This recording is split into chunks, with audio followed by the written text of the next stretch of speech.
All right, John, are you going to show the package coming out of this?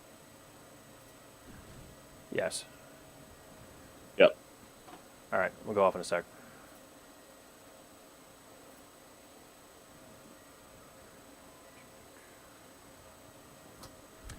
Hi, everybody. Welcome to WCAX Extra. This is our live desk streaming show, kicking off every day around 9:15. I know it's about a few minutes after here.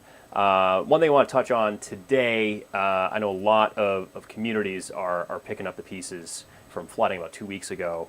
And R.M. Sullivan actually was out in Lyndonville kind of surveying some of that damage, seeing what crews are doing as they start that cleanup process. Adam, first of all, good morning. Good to see you. And what can you tell Good to see me? you too, John. Yeah, what can you tell me as far as what you're seeing out there with your most latest story here? Well, it's been exactly 2 weeks to the day Yeah. since the rain started here in Vermont, and I'm looking out the window right now, and it's coming down pretty steadily now. It's a bit ominous out there. And of course, as we all know, this was exactly 1 year to the day to the serious flooding across the region in 2023. And I was actually in Lyndonville, the Barnett area, 2 weeks ago, the Thursday after the storm, when the damage was really becoming apparent across the state. And so we traveled back there yesterday to get really a sense of how businesses were coping, because you'll see some of the video. Lyndonville was completely, or parts of Lyndonville, I should say, were completely underwater. So we headed back to Mountain View Auto, which is on Route 5 heading into town from the south. And I was actually pleasantly surprised. I was assuming the worst, because they had upwards of 4 or 5 feet of water in their shop, but they got back up and running this week. So that's a good sign. But then, I quickly found out that other businesses nearby have not been as lucky. Yeah, and I know we had a drone video just over Route 5 when we first days kind of immediately after that flooding. I know you mentioned Mountain View Auto, but there are a few other businesses around it. I know Miss Lyndonville Diner. I'm looking at my notes here. Just those kind of surrounding the Walgreens around that, all kind of impacted. As far as that flood damage goes, a lot of it is more or less just drying out. I know the dealership had a lot of cars damaged, if I'm correct in saying that. Yeah. Yeah. Yeah, exactly. So they both fix and sell cars. So they had roughly a dozen, 10 or so customer cars that they lost in the high water. And then they had more than 30 cars for sale. So they're looking at a significant financial loss. But one thing that I'm finding, John, as I've traveled, through this story literally, and through communities across Vermont, is, really this story is, yes, it's about a natural disaster, but it's also about communities coming together. So when I was at Mountain View Auto talking about them getting back on their feet, they're the ones who suggested I go next door to Lyndonville Redemption. Yeah. They said, you really need to go talk to them, because they really got hit harder than us. Yeah. So went right next door, and sure enough, the entire Redemption and beverage store and cafe was completely gutted. They lost everything. As we'll see in the story coming up, the owner said that they had to kayak into the building when the water was rising. So they had there, and he owns several businesses in town, which all sort of took a hit. So the financial impact to that gentleman, Mr. Switzer alone, is upwards of $2 million. So, and as you said, there are businesses like Miss Lyndonville Diner. There's a bagel factory, a bagel store right there that's still closed. So there are businesses that it's going to be a while, and I think it's more than just like mucking out.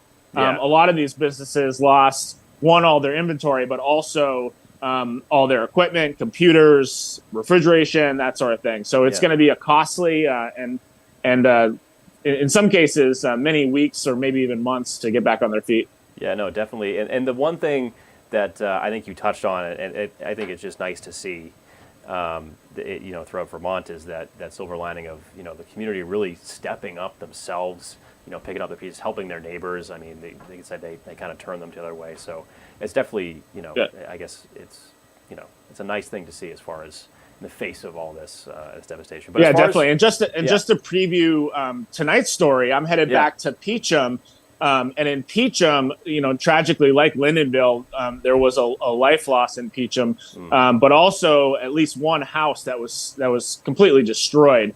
But the story today in Peacham is about the community rallying. This town of 600 people has been able to raise upwards of $200,000 that's direct cash to local residents who need it. So, again, it's about a disaster, but it's also about a community coming together in the wake of that disaster. Yeah, no, absolutely. It's again, it's. I think that's really the silver lining with this kind of stuff here, and it's just great to see that people are helping out their neighbors and doing whatever they can to get back to business as usual. But Adam, anyway, I won't take up too much of your time. I know that you shed some light for us here.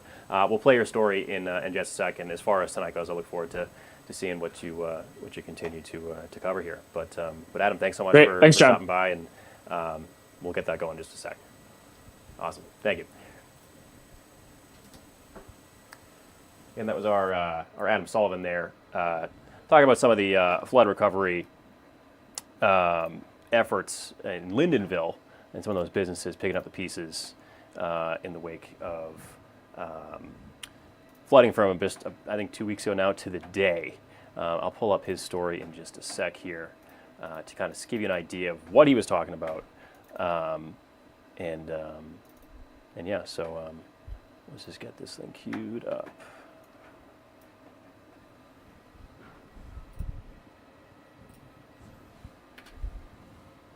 Mountain View Auto has been fixing and selling cars here in Lyndonville for the past 40 years.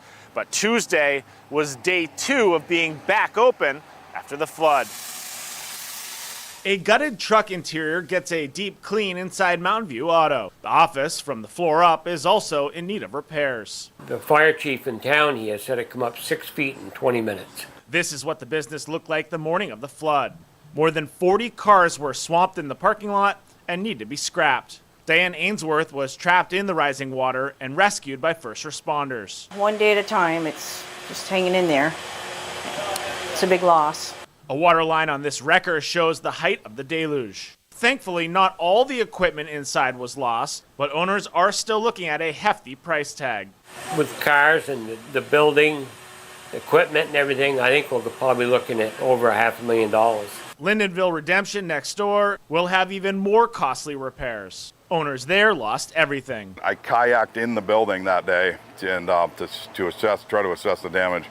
Complete disaster. Shane Switzer's other business, the Pizza Man, was also flooded, but has been able to partially reopen. He is eagerly waiting for a federal disaster declaration. There's certain things that fall into place if they declare this area a disaster zone that we're being told about, but we can't. We don't have access to yet. The Walgreens on this stretch of road is still closed, along with at least 2 other restaurants. Pretty devastating. This is a big impact to this, to a small community.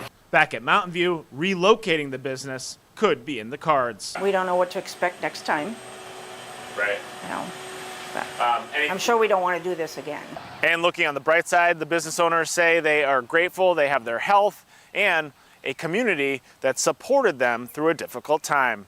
Reporting from Lyndonville, Adam Sullivan, Channel 3 News. Again, that was our Adam Sullivan kind of recapping some of the flood damage and the ongoing efforts in the Northeast Kingdom, specifically in Lyndonville, as far as people picking up from the flooding. You can see that full story on WCAX.com. And again, he's going to have another story tonight out of Peacham. Tune in for that as well. But look who's back, by the way. Peter Kavakowskis, returning after a few days on vacation. Hope you had we're well rested, and we brought the nice gray weather for you. Yeah, really. When I was on vacation, we were pretty fortunate that we had some pretty nice weather. Unfortunately, once again, we're kind of talking the oh-so-dreaded rain, thunderstorms, some downpours here and there, especially as we head towards later today. But for now, here is the view on satellite radar again. Most of us starting off the day, a mixture of sunshiny clouds out there, but also a few passing rain showers here and there. Did want to take you out across the region. The view from Burlington, Middlebury, showing a mixture of sunshiny clouds, but Rutland looking rather gray and cloudy, and Linden actually getting in on a spot rain shower out there right now to kick things off on this Wednesday morning. temperatures, 60s and 70s as you get ready to step out the door. Still got 69 for Saranac Lake, 66 right now in St. Jay. Most of us will climb back into the mid and upper 70s and lower 80s here as we head towards this afternoon. So here's how the day shapes up on Futurecast. Again, for the bulk of the morning hours today, we're primarily dry. Then as we head towards about lunchtime, we start to introduce the chance at a few showers and thunderstorms out there. Again, some of those thunderstorms could potentially be on the stronger side, but those are fairly isolated in nature, especially across New York's North Country. Some showers, some heavier downpours continue here through the first part of the overnight hours tonight. Then we're drier as we head towards Thursday morning. I think the southern half of the area, they can get a bit of sunshine going here as we head through the course of the day on Thursday, but the further north you look, I think that's where we hang on to more clouds. Still the chance at a few passing rain showers here and there, but overall for most of us, Thursday is going to be a tad drier here than what we have seen over the last several days. In terms of that severe weather potential, as I mentioned, again, the best chance of that being across New York's North Country, where you find a level 1 out of 5 risk here for severe weather. So that means severe weather, fairly isolated, but if we do see any of those stronger storms start to fire up, some of them can feature some gusty winds, and we could all stand a chance at a few downpours here and there as we head through the course of the day today, where some of those heavier downpours set up, maybe some communities quickly produce 1 to 2 inches of new rain. That's something that we'll keep an eye on here as we head towards this afternoon as well as this evening. With that rain today, we still got those muggy dew points out there. As a matter of fact, humid conditions with dew points right now in the 60s. We'll start to get a bit of relief going here as we head towards Thursday and Friday into the first part of the weekend. Dew points back into the 50s, but you'll notice how they start to rebound once again here as we head towards the start of next week. That comes along with some heat. As a matter of fact, right now, generally talking temperatures in the low to mid 80s, but take a look at that Sunday, Monday time frame. We start to climb back into the upper 80s and lower 90s, so the heat comes back, but so does the sunshine. More on that in just a bit. First, your forecast here through the rest of the day today. Partly sunny skies overhead. Again, chances few scattered showers and thunderstorms here as we head through the afternoon and evening hours today. Still a chance at a few leftover rain showers here and there as we head through the course of the night tonight. Mostly cloudy skies overhead as overnight lows fall back into the 60s and 70s. Heading into your day on Thursday, I think most of us still pretty close to where we are here for the day today. Mid to upper 70s and lower 80s out there. Partly sunny skies overhead. Probably more sunshine the further south you look, more in terms of clouds and a better chance at a few passing rain showers the further north you look here through the course of your day on Thursday. You can see once we get rid of that rain, though, take a look at the rest of the 7-day forecast. Friday, Saturday, Sunday, Monday, Tuesday, all featuring a good amount of sunshine, but the one thing I will say is we are starting to warm things up again as well. Monday and Tuesday starting to turn more summer-like as daytime highs climb closer to that 90-degree mark once again. Yeah, Peter, definitely some welcome news towards the end of the week. Yep. And I know in the morning show we talked a lot about getting a lobster roll. I think I'm Yes. I'm off this Friday on Yep. Rhode Island, so I think it's my time to I'll report back. I had seafood earlier on Yeah. vacation, and though when Yeah, I yeah. went home, I said to my parents, that is the one thing I wanted to do was find seafood. Yeah, no, I can't wait. It's gonna be fun. It's pretty good to see the ocean again too. But Yeah. of course I'll miss Vermont. So I'm only going for a day anyway. So, but yeah, it'll be a good time. As again, too, for people staying here, you know what? They got a nice stretch of weather ahead of them. Yeah, head to the lake. Very nice summer-like weather heading our way. Yeah, thank you, Peter. Well, you can see Peter at noon today. I am off just for noon today, but you can see him and, of course, all of our extra coverage on WCAX.com, our evening shows, and we'll see you tomorrow morning. Or I'll see you tomorrow morning. So Yes. until then, Yep. see you then.